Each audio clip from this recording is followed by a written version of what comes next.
Welcome back. You will notice in the settings area that the image generation model also has multiple models that you can test. We're going to test all three of the models to see if there are differences in the way that they generate images. Image generation is exclusive to the Pro version and not available in the free version. We're going to start the process with the playground model or the default model inside of the Pro version of Perplexity. We're going to ask a simple question. We're going to ask for an image from Perplexity.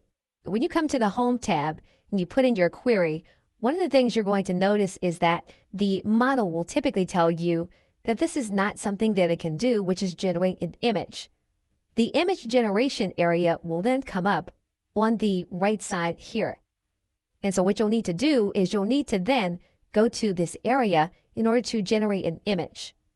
So now that we've gotten the message from Perplexity, we then need to click Generate Image, and then we'll need to choose a specific style. For this image, we're going to choose a photograph style. And we're going to allow Perplexity to generate an image photograph style. Once the image is generated, we can click on top of the image. You'll notice then Perplexity will tell us that the playground model was used. We can then download the image to our hard drive.